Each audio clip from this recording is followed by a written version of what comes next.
ମୁଁ ସୁରେନ୍ଦ୍ର ସ୍ୱାଇଁ ସାମନ୍ତ ମୋ ଦ୍ୱାରା ରଚିତ ଆଉ ଏକ କ୍ଷୁଦ୍ର କବିତା ତାକୁ ପାଠ କରିବା ପାଇଁ ଯାଉଛି, ଯାହାର ଶୀର୍ଷକ ବଉଳ। ବଉଳ।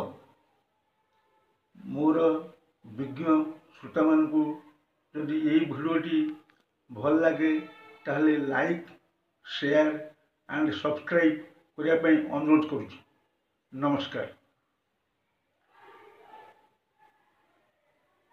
ବଉଳ। ବଉଳ ଗଛର ମୂଳ ଚାନ୍ଦିନୀରେ, ବଉଳ ଗଛର ମୂଳ ଚାନ୍ଦିନୀରେ ବସିଗଲି ଯେବେ ସଞ୍ଜରେ, ବଉଳ ଗଛର ମୂଳ ଚାନ୍ଦିନୀରେ ବସିଗଲି ଯେବେ ସଞ୍ଜରେ, ବଉଳ ବଉଳ ପତର ଥର ଥର କରି, ବଉଳ ପତର ଥର ଥର କରି କହିଲା ନରମ ସ୍ୱରରେ, କହିଲା ନରମ ସ୍ୱରରେ, ବଉଳ ପତର ଥର ଥର କରି କହିଲା ନରମ ସ୍ୱରରେ, ତୁମେ ତ ଆସିଲ ବଉଳ ନାହିଁ, ତୁମେ ତ ଆସିଲ ବଉଳ ନାହିଁ, ଆଣିନାହଁ କାହିଁ ସାଙ୍ଗରେ, ତୁମେ ତ ଆସିଲ ବଉଳ ନାହିଁ, ଆଣିନାହଁ କାହିଁ ସାଙ୍ଗରେ, ବହୁଦିନ ହେଲା ଦେଖିନି ତାହାକୁ, ବହୁଦିନ ହେଲା ଦେଖିନି ତାହାକୁ, ଶଙ୍କା ପୋଜଇ ମନରେ, ବହୁଦିନ ହେଲା ଦେଖିନି ତାହାକୁ, ଶଙ୍କା ପୋଜଇ ମନରେ,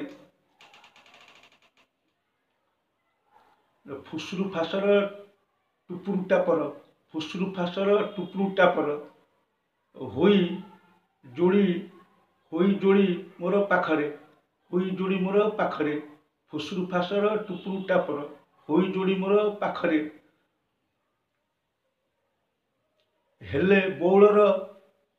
ବଉଳର ଆଖି ଲାଖି ଥାଏ, ହେଲେ ବଉଳର ଆଖି ଲାଖି ଥାଏ ମୋର ପାଚିଲା କୋଳିରେ, ହେଲେ ବଉଳର ଆଖି ଲାଖି ଥାଏ ମୋର ପାଚିଲା କୋଳିରେ, ଝଟ ଯାଇକି ବଉଳକୁ ଆଣ, ଝଟ ଯାଇକି ବଉଳକୁ ଆଣ,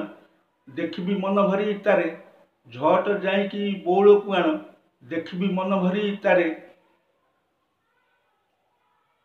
ତୁମର ବଉଳ ଆସିପାରିବନି, ତୁମର ବଉଳ ଆସିପାରିବନି,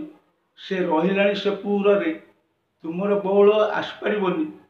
ସେ ରହିଲାଣି ସେପୁରରେ, ଏଇ କଥା ଶୁଣି ତା ବଉଳର, ଏଇ କଥା ଶୁଣି ତା ବଉଳର, ଏଇ କଥା ଶୁଣି ତା ବଉଳର ଛନକା ପଶିଲା ଛାତିରେ, ଏଇ କଥା ଶୁଣି ତା ବଉଳର ଛନକା ପଶିଲା ଛାତିରେ, ପତର ସବୁକୁ ଝଡ଼ାଇ ଦେଇଣ,